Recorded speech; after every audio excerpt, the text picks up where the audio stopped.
This podcast is brought to you by Adelaide. Media verification and measurement are undergoing major disruption. Legacy players are pivoting to performance advertising, AI is reshaping brand safety, and attention is replacing viewability. Adelaide is leading this shift with AU, a new way to assess media quality that scores placements based on their potential to drive attention and outcomes before your ads run.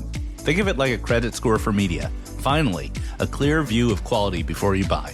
Take the guesswork out of your investment strategy and try Adelaide AU on your next campaign.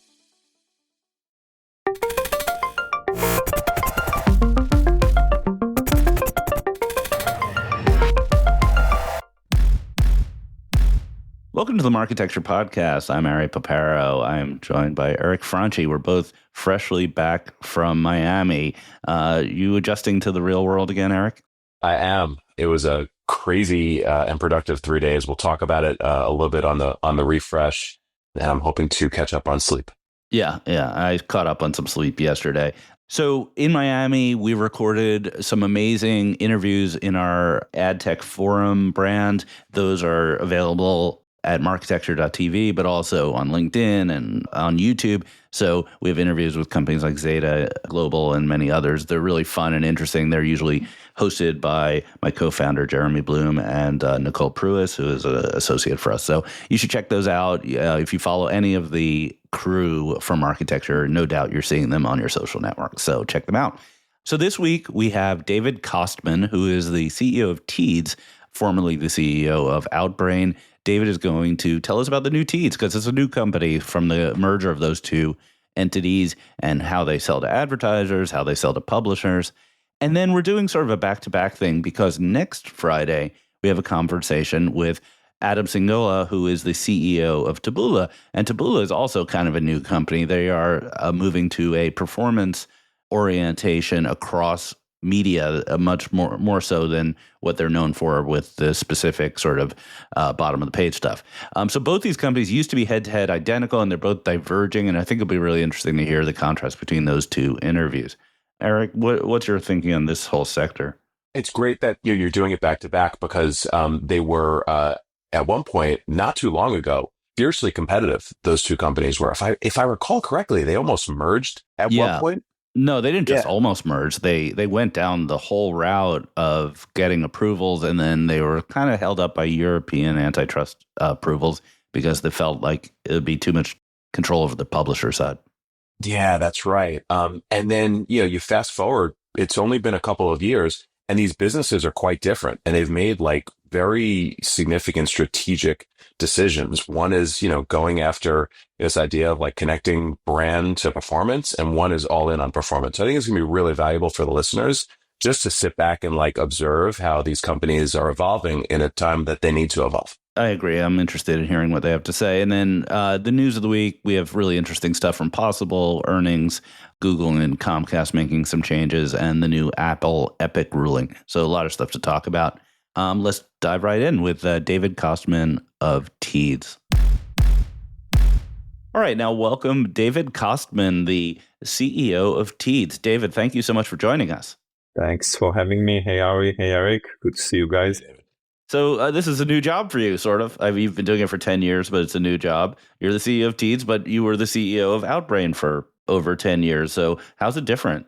It is totally a new day. I mean, it's obviously a great opportunity for us to combine with Teads and create one of the largest platforms on the open internet. It's a new journey where we building the new Teads, which is combining branding, performance on an omni-channel basis at a huge scale, both on CTV and open internet. And I believe the opportunity is huge. I'm very excited. I feel refreshed and younger with this challenge. And I think it's a great opportunity for the ecosystem to have a large scale player that, we can reach 2 billion uniques. We work in 50 markets. And the focus of the company is really to drive outcomes. I mean, we want to drive outcomes, whether it's a branding campaign, consideration, or lower funnel. I mean, the focus is on driving outcomes with sort of elevated creatives. I think creative is a critical part here too. Right. So let's talk about the synergies a bit. Because the businesses previously, I don't think had that much overlap, Teads and Outbrain, different formats, different parts of the page. Walk me through in detail where you think the real synergies are. So, yeah, I mean, you're right. I mean, it's a very complementary business. I mean, our strategy at Legacy Outbrain, and again, we've named the company Teads. It's a good name. We'll get to the name in a second. Yeah, we'll get. So the strategy was for the last 3 years really to grow and sort of be a full funnel company and go into branding. If you recall, we launched a product called Onyx a couple of years ago. So that was always our objective. So the synergy here is on the advertiser base. I think all the advertisers are looking, even the sort of most premium brand advertisers, they're looking at consideration. At the end, they want to drive a conversion of one kind or another. And the opportunity sort of to leverage the amazing relationships that Legacy Teads has built with the holdcos and with the most premium brands. We have more than 50 joint business partnerships with the most premium brands. I mean, these companies have been spending mostly on branding, but they also have huge performance budgets. And I think that that's one of the biggest opportunities, bringing video into sort of direct to consumer, the direct response, and some of our SME advertisers of Legacy Outbrain is a huge opportunity. I think particularly on CTV and the performance area. So companies are very complementary. The synergy in the go-to market is what I mentioned. On the media owner side, publisher side, I think both of us serve many of the same publishers, lower end, sort of end of the article and mid article. So the combination of that is a synergy. And there's in these situations, there's traditionally, I mean, normally there is an overlap of offices and senior people. And when we announce the deal, talk to the market, we're talking about synergies in dollar terms of around $60 to $75 million per year. When you say synergies in dollar terms, are you talking about cost savings? Part of it is cost savings, and part of it is the upside, which is really the exciting part here. It's what we discussed about, where we're broadening the offering. So sometimes you have to go and find the sort of people that are in an agency responsible for performance. When we work directly with clients on performance, I mean, there's other people potentially do branding, but there's also a significant overlap of these teams, and we see a merging of the digital and CTV. So it's a different sort of situation with every, I think, big company, big advertiser and agency. And on the publisher side, historically, it was seen as sort of a head-to-head, you and your rival Taboola, bidding to win publishers. How has that dynamic changed now that the two companies are kind of heading in slightly different directions? Yeah, I think the companies have been decoupling. So we've been focused on the full funnel. I believe that sort of we've been focusing on the premium side of the market. And I think with the combination with the offering that Teads brings, we can bring better monetization, a big significant increase in the data signals that we have on a combined basis that will are improving already the performance of the company. So I believe we can deliver a much better value proposition. Also on the publisher side, I mean, the open internet is sort of critical piece here. I think publishers, the feedback has been phenomenal. They want to work with, one partner that can service them sort of on a bigger part of the page. The more premium demand that we're bringing to the table now is also relevant. And I think the monetization will improve significantly for publishers here. Prior to the acquisition, I think it was generally, and tell me if I'm wrong, that most publishers were exclusive one way or another. It seems to me a big synergy here is that you can be a Taboola publisher with Teads on your page. So you've suddenly changed the competitive dynamic on the supply side. Yeah, I mean, there are certain instances like this, but really we're focused on the combined offering to the publisher base. Got it. On the buy side, you said you're focused on outcomes, but the kind of KPIs for the two businesses were a little bit different, right? The legacy Outbrain business was largely click-based, and the legacy Teads business was like video completes, I'd imagine, would probably be a key metric. So how do buyers reconcile those both when you said you're going for outcomes? Are you pitching hybrid outcomes or lower funnel outcomes that result from both media types? I think on both branding. I mean, you mentioned one KPI, there's attention, there's brand recall, there's sort of many things that we measure. And when we do post-campaign reporting, we deliver to our advertisers on the branding side, on the traffic, say, consideration. There are many metrics that are acceptable. And then, yes, on the lower funnel, you want to drive a sale, you want to drive a lead, you want to drive a download. And I think all of those combined are sort of what we are aiming to deliver to advertisers, depending on the objective of their campaigns. I think the future is also the ability to combine sort of and look at more holistically at the budgets of our advertisers, combining branding and performance and optimizing for those two. I think that's so I would call it the holy grail, but brand performance in a true way to do it in a way that I think we know that they are correlated. I mean, you cannot stop totally branding investment, just put everything on performance. At the end, it's not going to work. Long term, short term, you need to balance it. I think we are uniquely positioned to deliver on those best outcomes for advertisers combining these objectives. Again, very focused on data and outcomes, irrespective of what your objective is. I like that word, brand performance, David. Is that trademarked by Teads? Thank you, Eric. I mean, I'm having a lot of internal arguments about using that word. I love that word. I mean, it's been used in the past. I mean, we didn't invent it, but I think I think it really reflects the potential of the combined company. I think our aim is we're going to be the best in performance and the best in branding separately. But then when you can combine the two, and I'll just give you an example. I mean, put a video in the middle of the article and you measure the engagement of a user with a video about a new car, okay?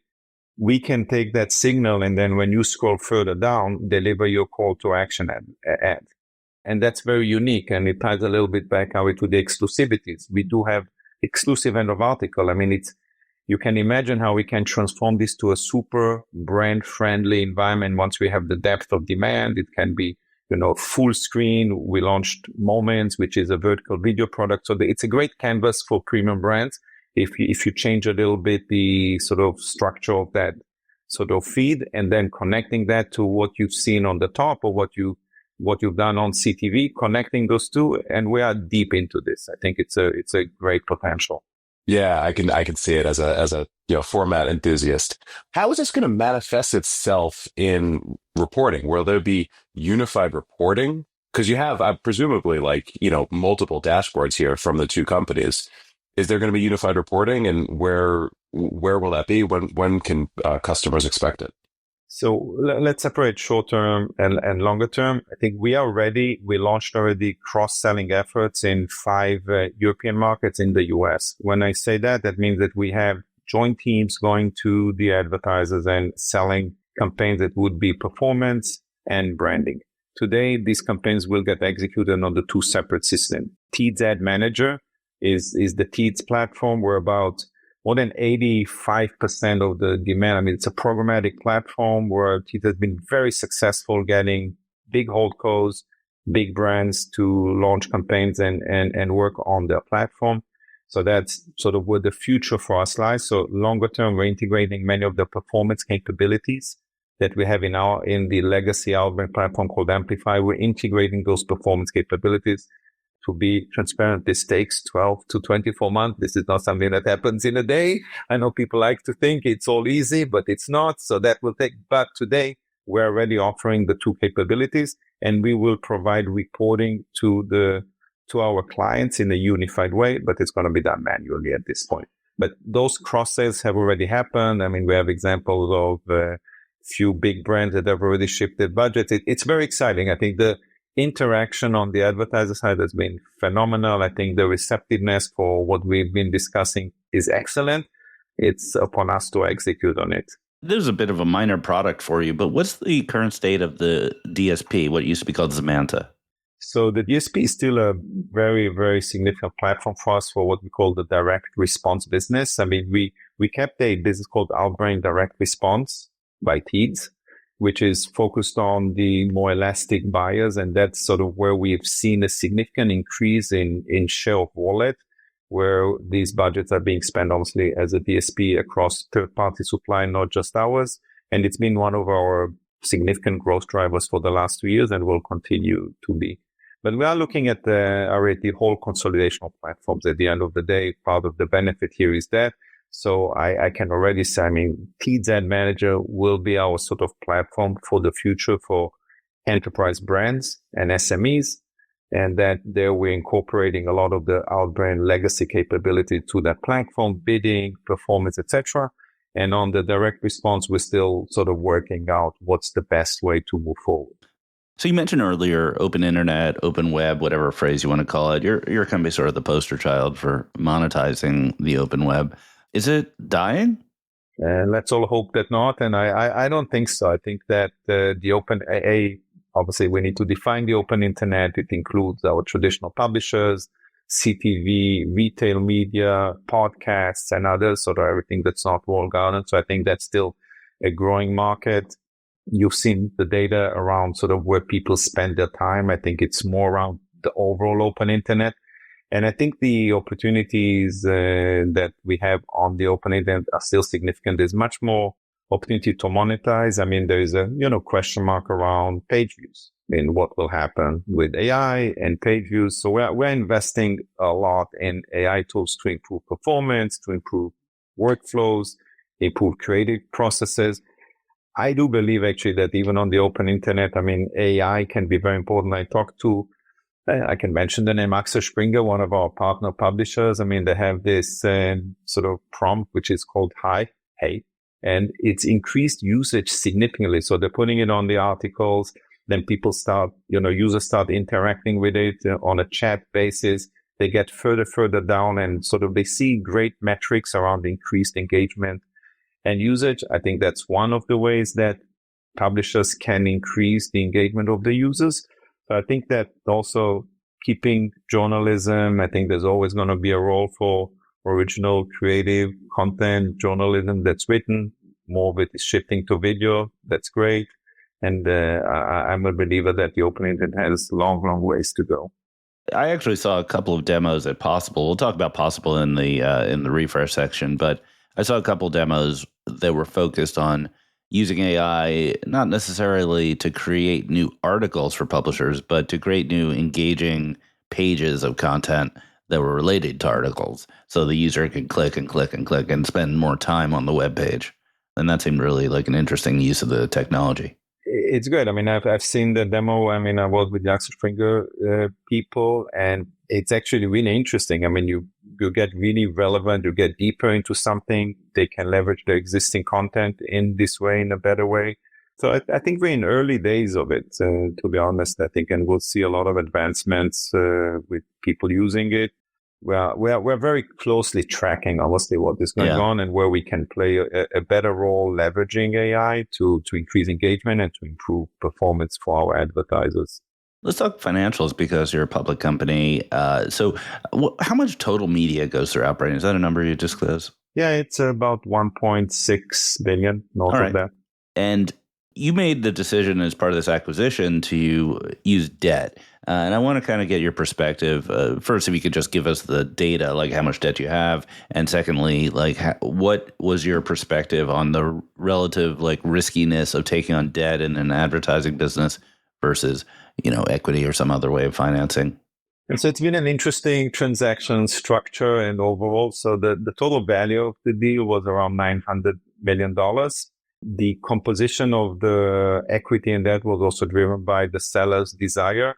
If you recall, Teads was owned by Altice, a telecom conglomerate, and part of the drive to sell it and put it up. I mean, we tried to merge with Teads. I said it publicly 3 times in the past. I was that close on doing actually an equity all deal. Right. But there were a lot of governance issues and other considerations that just sort of couldn't make it happen. And despite the management really wanting to combine and deliver on this vision, we've been discussing for many years. At this point, Altice needed cash because they are deleveraging their overall parent company. So it was clear we needed to raise it. We spent a lot of time working with them. It's, the ad tech industry is not the most friendly to that, but I think the debt leverage we have is very conservative relative to the EBITDA. It's less than 3 times. And, we feel very comfortable. We raised a high yield bond that's yielding 10%. When we raised it, and I think the composition of equity and debt was necessary to get this deal done. I think the leverage ratios are very reasonable. Yeah, it's helpful when you're profitable. You don't really want to take on debt if you're not generating cash flow. So last topic I wanted to cover is the bravery of renaming the company. We're starting to see a lot of bravery. We saw Flash Talkie Innovid finally take the plunge and pick a name, and you folks picked the name Teads. So take me through the process. What was the back and forth on that? So, obviously there were three alternatives. Keep the old, actually maybe four. Keep the old Outbrain name, and we acquired it. So use the new Teads name, find a new name or a combination of the two names. I had a lot of people thinking about Teads Brains and other versions of that. At the end, we decided, listen, the focus of the company is really on the sort of premium side of the market, the agencies, the big enterprise brands of the world, and that's where we're taking it. I think we looked at it as a new Teads. I mean, it's much broader than what Teads was in the perception of people, much more data-driven, performance-driven, much broader platform, CTV. So the logo has been redesigned. The whole messaging has been redesigned, but, we like the name. We thought it's a name that resonates very well with sort of the segment that, we're focusing on. And that was, honestly, it wasn't that difficult, the decision. One of the critical factors in M&A and success is sort of, can the teams work together and the cultural fit? And I mean, the dialogue with you can see it in the outcome was very open. We made what we believe are the best decisions for the combined company for the next decade, not very emotional. And I think it worked well in both the name and sort of launching the company with one combined org structure in day one, and other things we've done that I think are critical to the success of a merger. It was only a couple weeks ago, maybe a couple months ago, that Eric and I found out that the name Teads is short for tech ads. Did you know that? Yeah. All right. We were the only two that didn't know that. Also, I mean, it's actually funny when Teads is a merger with a company called eBuzzing, and eBuzzing bought Teads, and they also use the name of the company they bought. So there's a continuation of that trend. So I guess probably it's pretty strong. It's not a bad strategy. Yeah. All right. Well, let's call it on that. So David Kostman, the new CEO of Teads, thank you so much for joining us. Thank you. We'll be back in a moment with the refresh. This podcast is brought to you by AudioHook, the leading independent audio DSP. AudioHook has direct publisher integrations into all major podcast and streaming radio platforms, providing 40% more inventory than what could be accessed in omnichannel DSPs. What's more, AudioBook has full transcripts on more than 90% of all podcast inventory, enabling advanced contextual targeting and brand suitability.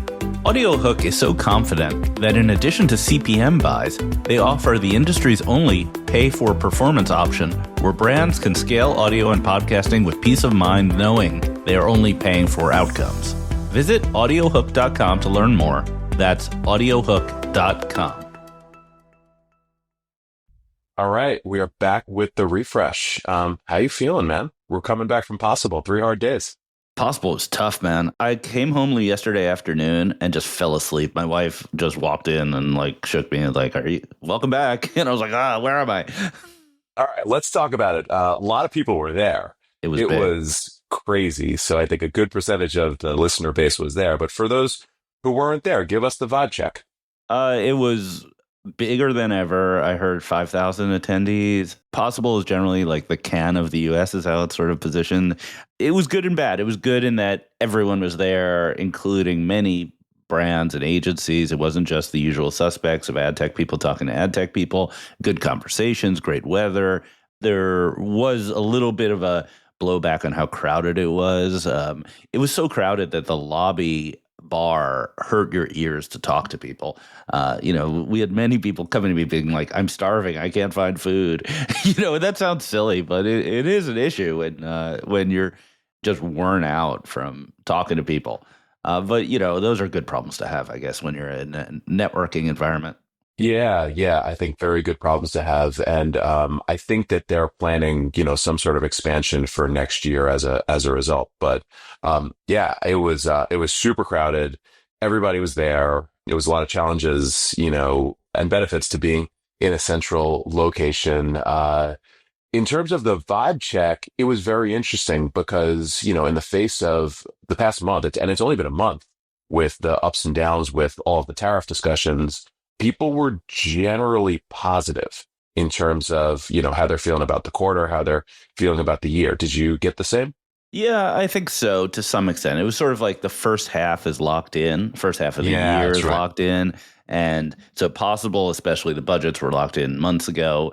Can, from what I hear, is going to be bigger and better than ever. But second half is starting to, worry people a little bit. And the economy will have an effect on actual real business at some point. Scenario planning continues to be a phrase that comes up.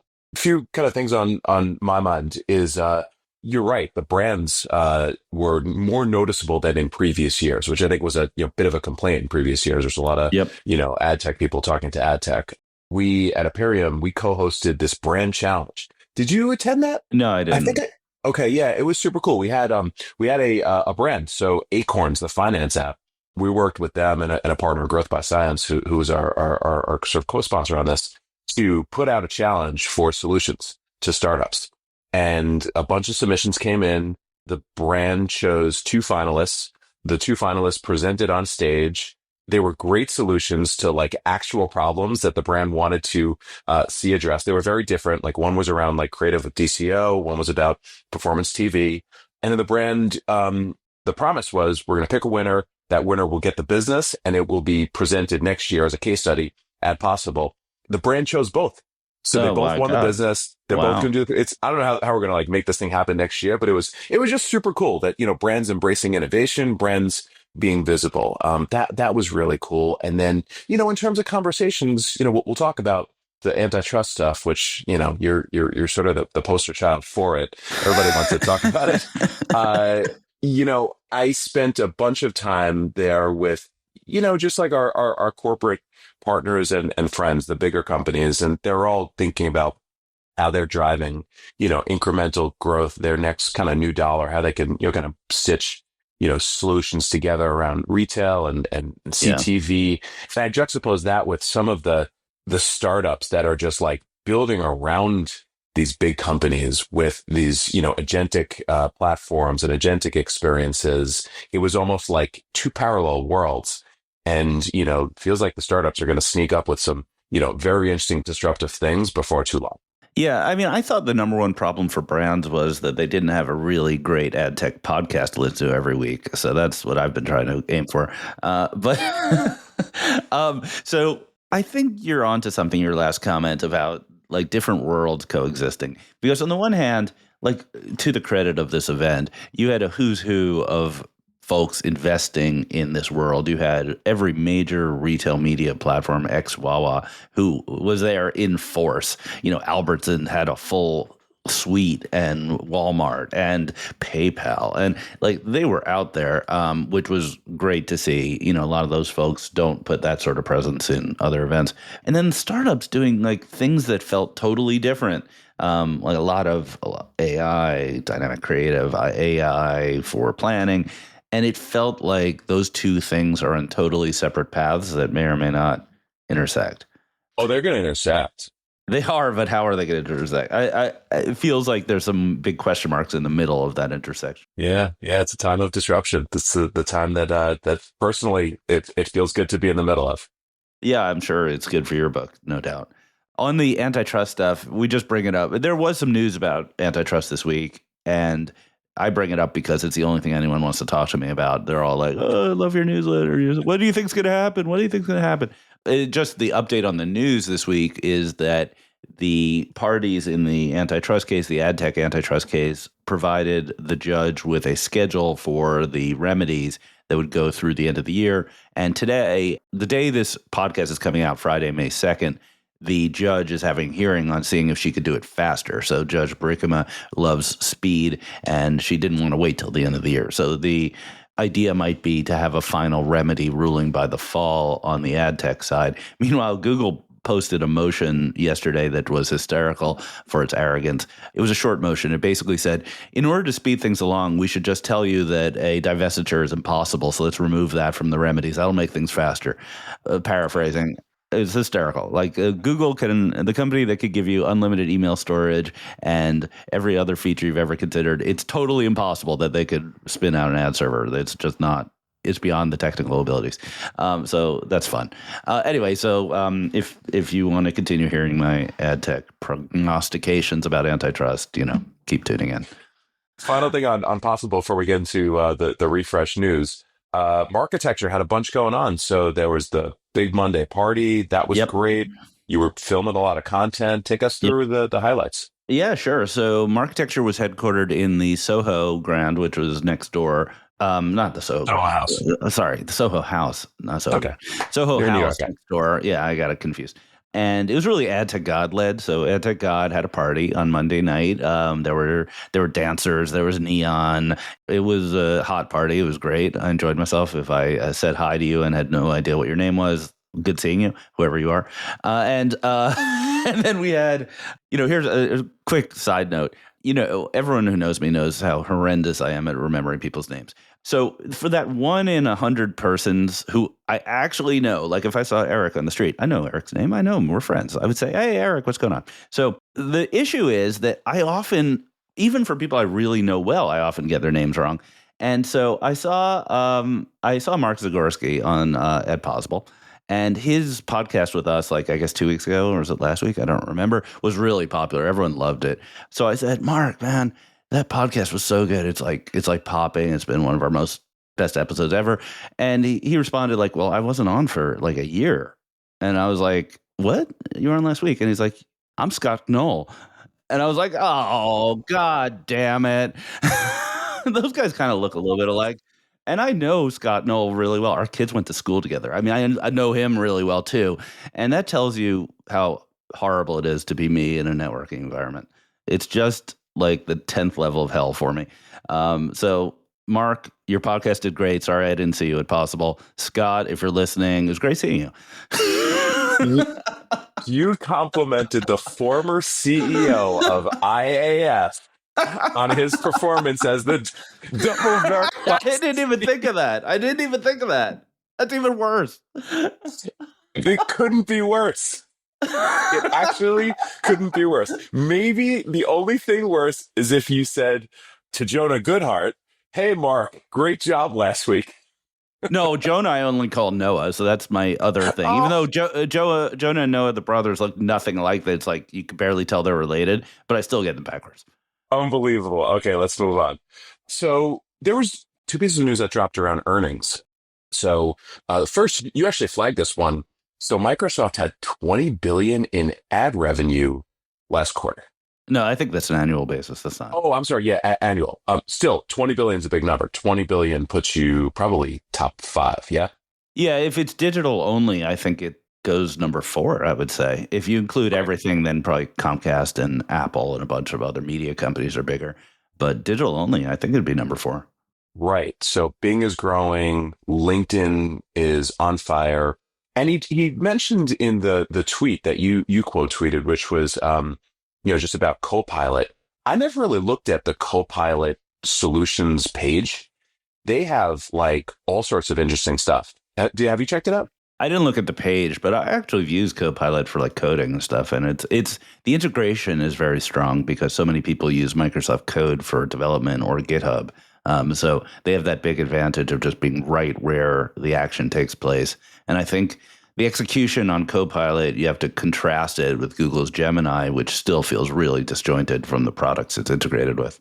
But it sounds like they're using Copilot in the same way that Meta and Google are using various, AI to do everything from like creative to performance to recommendations. I think it's something to keep an eye on. If indeed Microsoft really wants to take advertising seriously, it's theirs to do stuff with.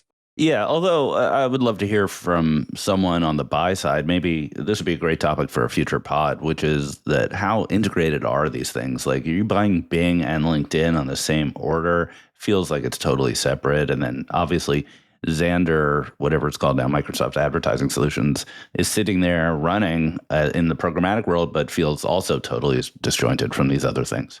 The other one was Meta. So Meta earnings came out last night, strong earnings. The stock is up quite a bit this morning. I saw 2 things that were neat.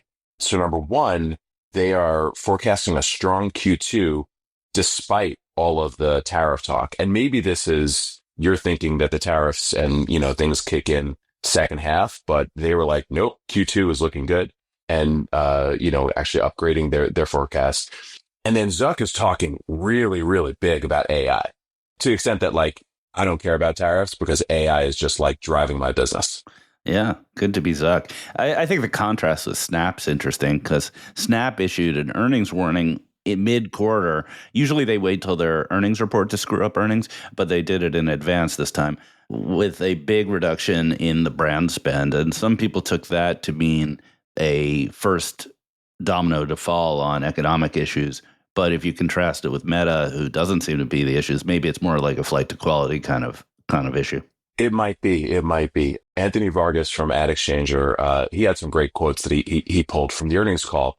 Zuck said this, which I read this and it sort of I fell off my chair. Zuck said, the increased productivity from AI will make advertising a meaningfully larger share of global GDP than it is today. Nice. Like that was the coldest statement about AI and advertising ever. Well, you reverse the 50% of my advertising is wasted into double my ad spend if I can figure out which half is wasted. Yeah, no, that's actually a really good way to look at it. Anyway, fascinating to watch Meta just amidst all this stuff.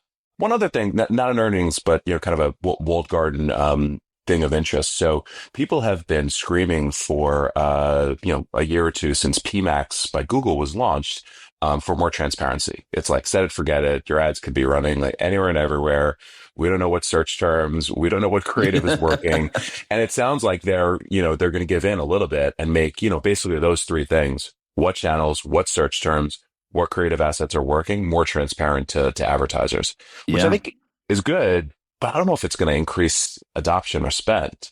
Well, I think they're knocking down the objections to PMAX one at a time. If you recall, maybe a month ago, they had a pretty big change where they increased the ability to use negative keywords in PMAX.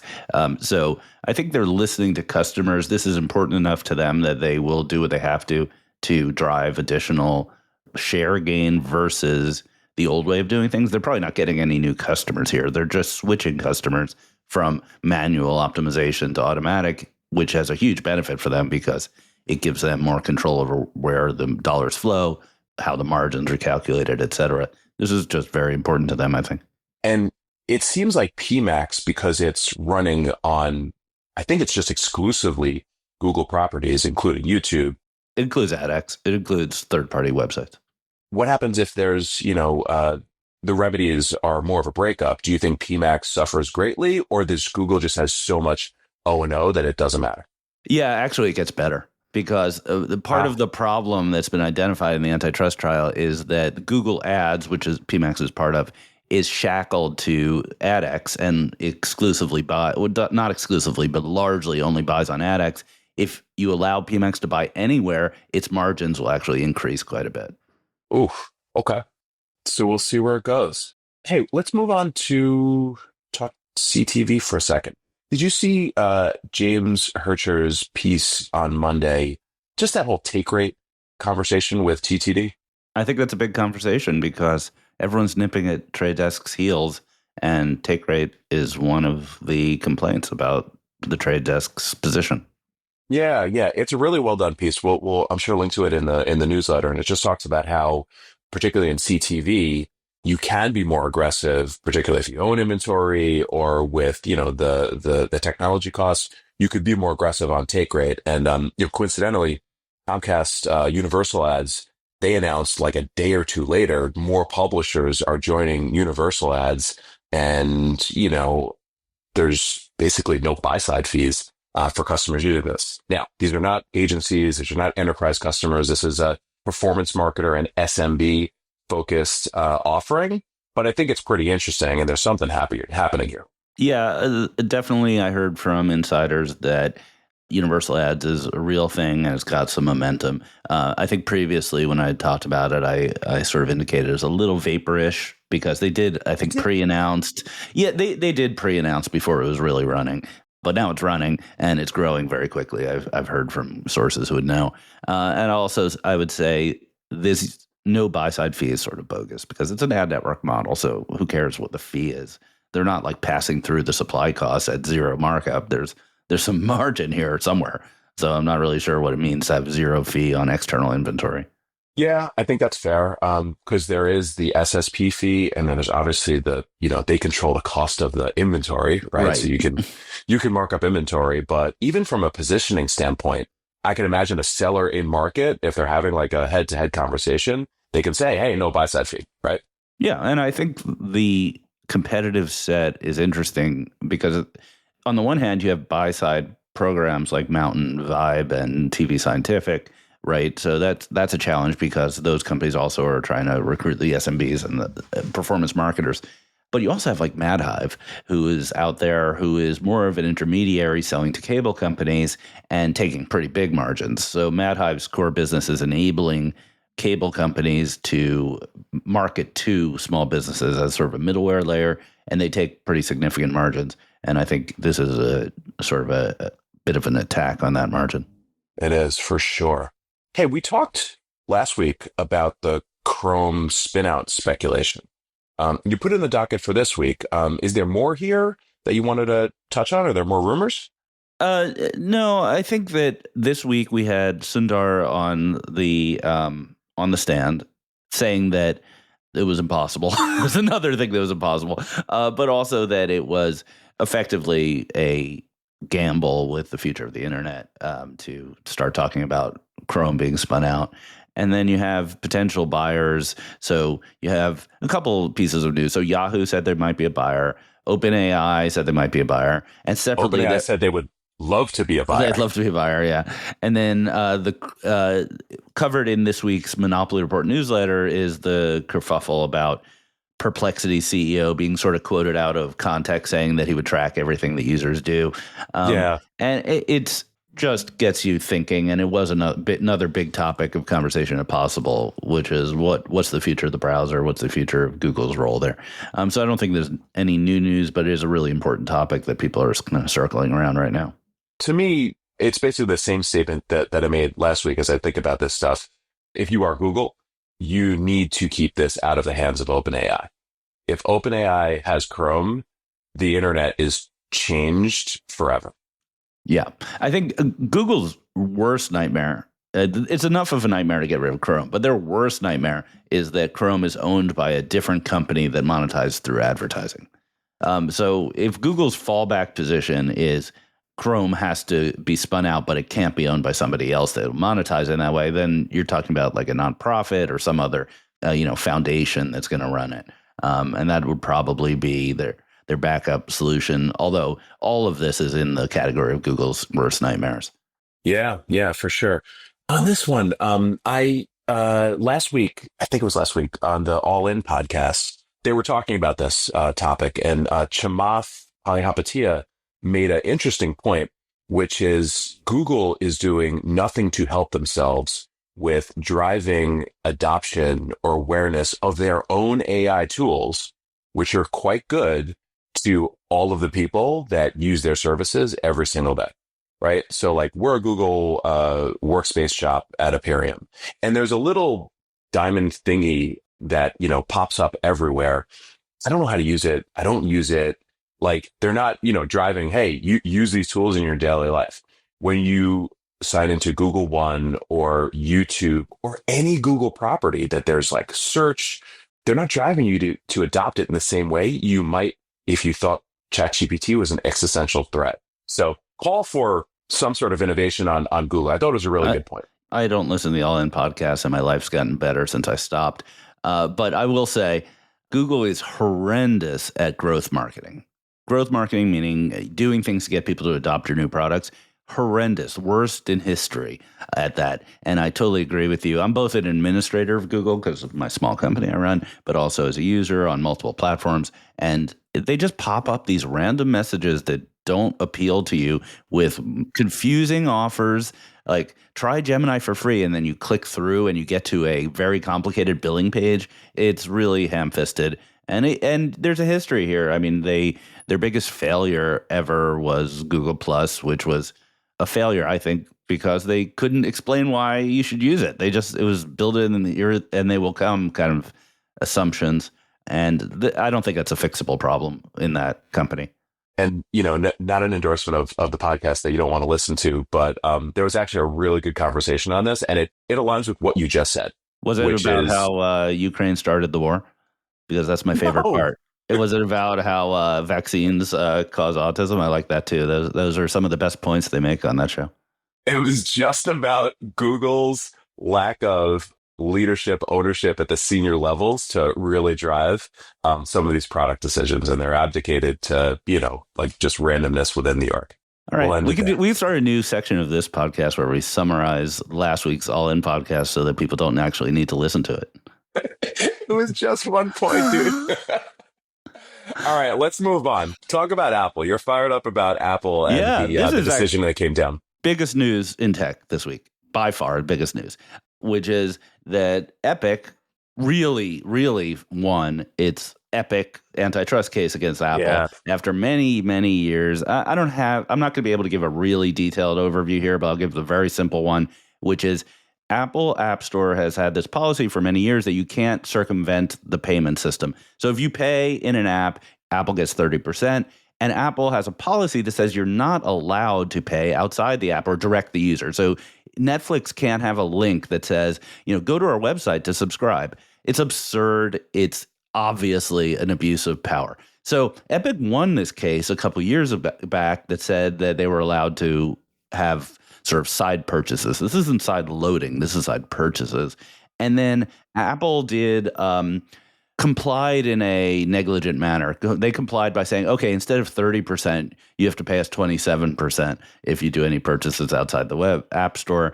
And they made it really difficult. And they had a scary warning screen that says, you're going to an external website to pay and stuff like that. And the judge just destroyed them. This happened on Wednesday, I believe. The judge came out with a ruling that said, effective immediately, that all goes away. You could do purchases outside of the apps, and Apple was totally almost in contempt of his ruling, and he referred the Apple CFO to the Justice Department for criminal purposes because he felt like the CFO of Apple had specifically worked against the ruling, which he also indicated was not a suggestion. So this is a just slam dunk against Apple's policies in the App Store and a huge victory for Epic and for all app developers. It really is. I mean, how much money are we talking here that, is at stake?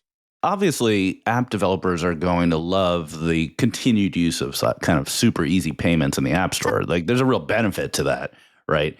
The problem has been the really big apps like the Spotifys and Netflixes of the world who can't possibly afford to pay 30% on all their purchases, right? And they have been hobbled here on new user acquisition because they have to have this disjointed two-step process to get people to pay. So yeah, I think they're gonna enjoy that. I don't know that it'll have a meaningful effect on Apple's revenue, but it might have a meaningful effect on those companies' abilities to sign up new users or to innovate in their sign-up process or otherwise, just do their business. Wow, makes sense. That's a big shift. Hey, quick shout out before we call it a day. Last week we talked about SpringServe and how it was, arguably like one of the best ad tech acquisitions ever relative to the price.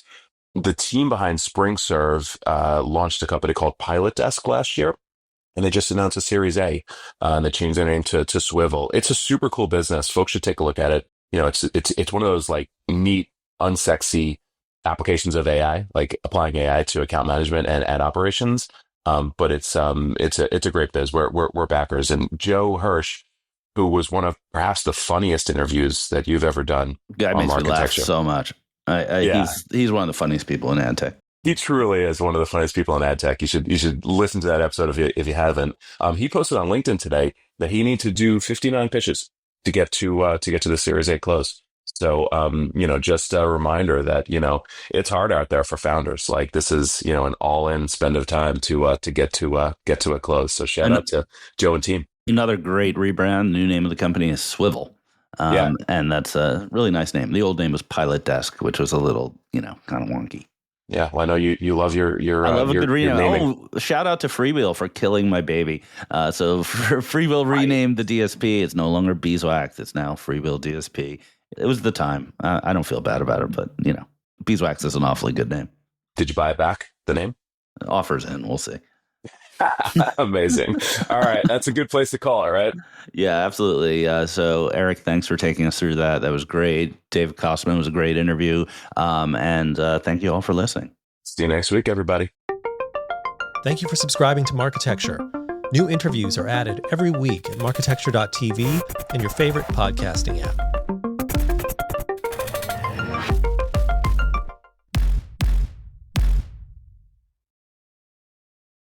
Thank you for listening to the Marketecture podcast. New episodes come out every Friday, and an insightful vendor interview is published each Monday.